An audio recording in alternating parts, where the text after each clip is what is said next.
এবার নাকি বিজেপির তরফে ক্যান্ডিডেট হয়ে দাঁড়াবেন এই তিনজন।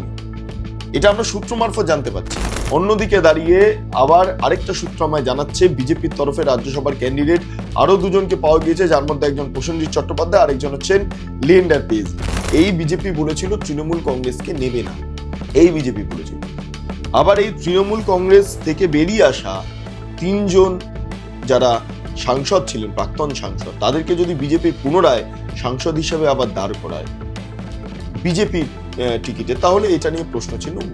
এখানে প্রসেনজিৎ চট্টোপাধ্যায় বা লিয়েন্ডার পেজকে পাঠানো হয় রাজ্যসভায়, তাহলে কোনো সমস্যা থাকবে না, তাহলে প্রশ্নটা উঠবে না।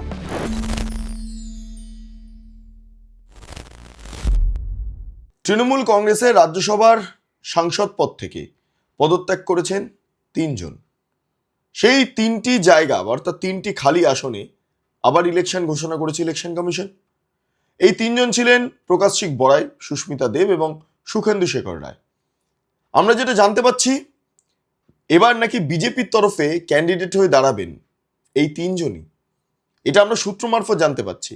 আরো দুটো নাম আছে অতিরিক্ত, প্রসেনজিৎ চট্টোপাধ্যায় এবং তার পাশাপাশি লিয়েন্ডার পেজ, আরো দুটো নাম আছে। কিন্তু এই তিনজনের নামও বিজেপির অভ্যন্তরে ঘোরাফেরা করছে। যেটা এখনো পর্যন্ত খবর মিলছে, সুখেন্দু শেখর রায় এবং সুস্মিতা দেব প্রায় কনফার্ম হয়ে গিয়েছে, আর প্রকাশসিং বড়াই তিনি এখনো কনফার্ম হননি।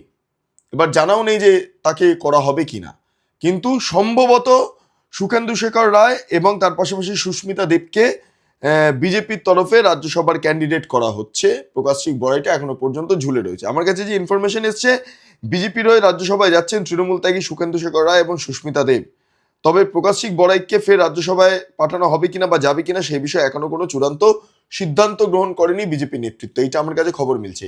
আরেকটা অংশ আমাকে খবর পাঠাচ্ছে, প্রসেনজিৎ চট্টোপাধ্যায়ের বাড়ি অমিত শাহ গিয়েছিলেন যেদিন তিনি এসেছিলেন কলকাতাতে, এবং সেখানে গিয়ে দেখা করা, কথা বলা, এটা খুব ইম্পর্টেন্ট জায়গা। এবং সম্ভবত অমিত শাহ, আমরা জানতে পারছি যেটা অমিত শাহ দিতে পারে, মানে জায়গা দিতে পারে, এই যে রাজ্যসভা সাংসদ হিসাবে প্রসেনজিৎ চট্টোপাধ্যায়কে জায়গা দিতে পারে। আচ্ছা, এখানেই শেষ নয়, এর পাশাপাশি আরেকটা জায়গা খুব ইম্পর্টেন্ট, সেটা হচ্ছে লিয়েন্ডার পেজ। লিয়েন্ডার পেজ তিনি বারবার বিভিন্ন জায়গায় ঘোরাফেরা করেছেন, পার্টি অফিসের অভ্যন্তরে গিয়েছেন, তাকে ডেকে পাঠানো হয়েছিল বিভিন্ন আলোচনা করার জন্য। এক্ষেত্রে লিয়েন্ডার পেজও একটা বড়সড় কার্যত উদাহরণ হতে পারে রাজ্যসভার সাংসদ হিসাবে, ক্যান্ডিডেট হিসাবে।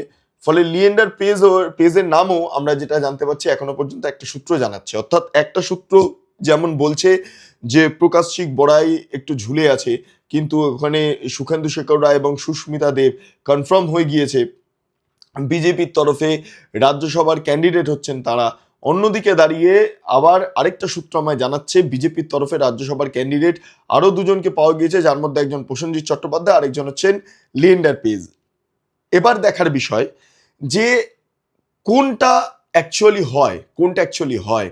লিয়েন্ডার পেজ, প্রসেনজিৎ চট্টোপাধ্যায়, এইটা উঠে আসে, কারণ তিনটে সিট ফাঁকা হয়ে আছে, এটা উঠে আসে, নাকি সুখেন্দু শেখর রায়, প্রকাশসিং বড়াই বা সুস্মিতা দেব এই অংশটা উঠে আসে ক্যান্ডিডেট হিসাবে, এইটা আমাদের মূলত দেখার বিষয় হয়ে থাকবে। প্রসেনজিৎ চ্যাটার্জি হ্যাঁ নায়ক হ্যাঁ হ্যাঁ কেমন লাগে? ভালো।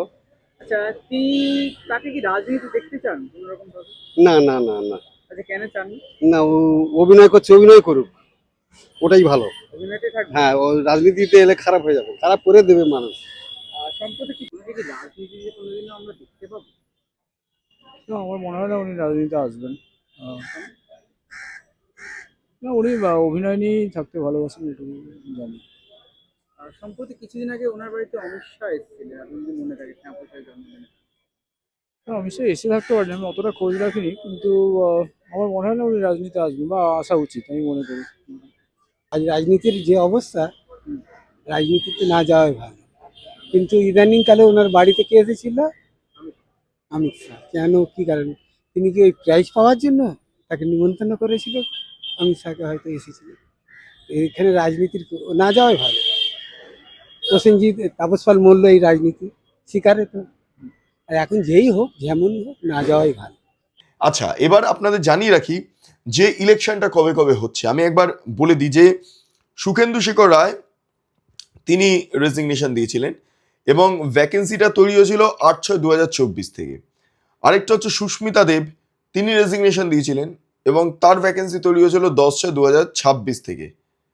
আমি আরেকবার বলি, সুখেন্দু শেখর রায় 8/6/2026 আর সুস্মিতা দেব 10/6/2026।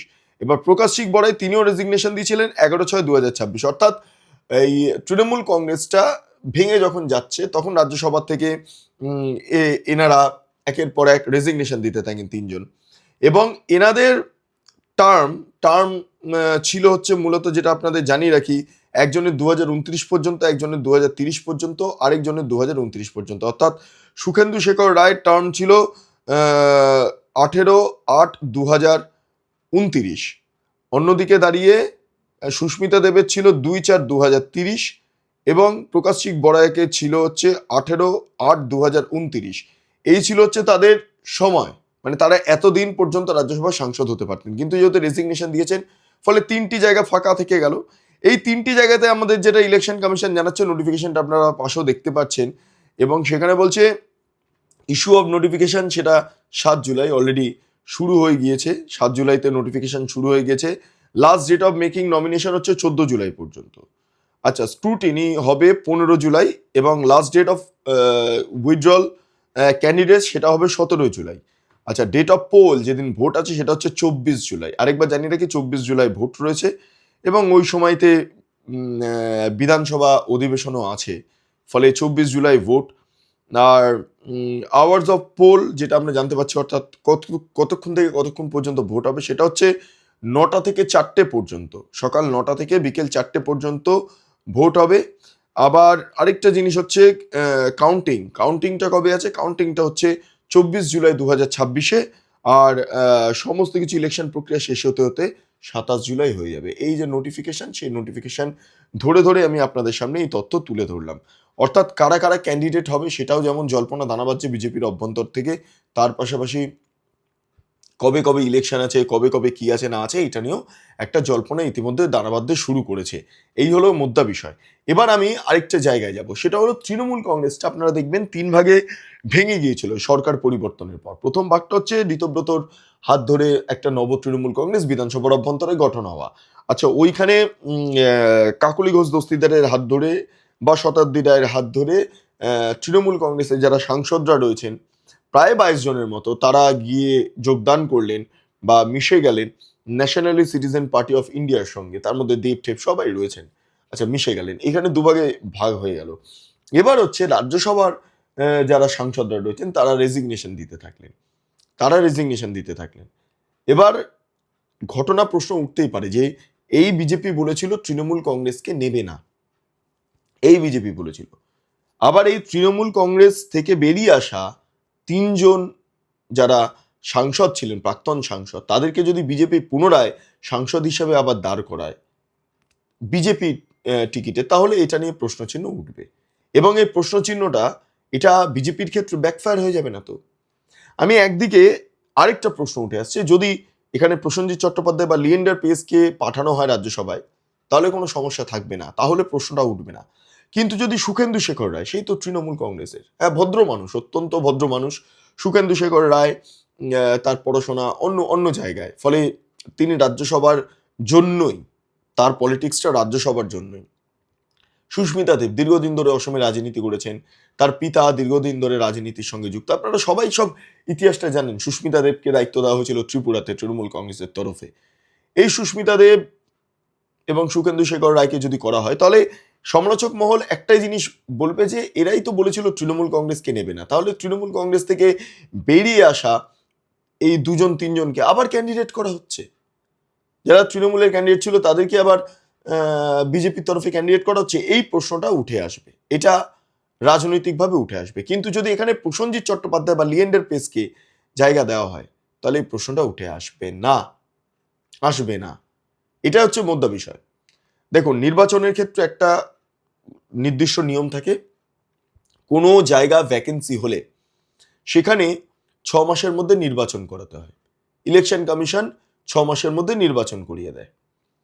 এখন অনেকগুলো জায়গা রয়েছে এখানে। এবার রাজ্যসভা দেখলাম, রাজ্যসভা ইলেকশন, এবার কয়েকদিন বাদে আমরা দেখতে পারবো বিধানসভা ইলেকশন রয়েছে, কারণ বিধানসভা বাই ইলেকশন দুটো জায়গায় রয়েছে, একটা নন্দীগ্রাম যেটা শুভেন্দু অধিকারী ছেড়ে দিয়েছেন, আর একটা আমাদের হুমায়ুন কবিরের জায়গা, তিনি রেজিনগরটা ছেড়ে দিয়েছেন। ফলে এই জায়গাগুলোতে নির্বাচন হবে, এইগুলো নির্বাচন হবে। কিন্তু তার আগে রাজ্যসভার সাংসদ হিসাবে যদি এই 2 বা 3 জনকে যারা তৃণমূল কংগ্রেসের ছিলেন তাদেরকে যদি আবার পুনরায় পাঠানো হয় রাজ্যসভায়, তাহলে সেটার প্রভাব হয়তো বাই ইলেকশনেও পড়তে পারে বলে আমাদের মনে হয়। যাই হোক, আপনারা কি মতামত অবশ্যই আপনারা কমেন্ট সেকশনে জানান।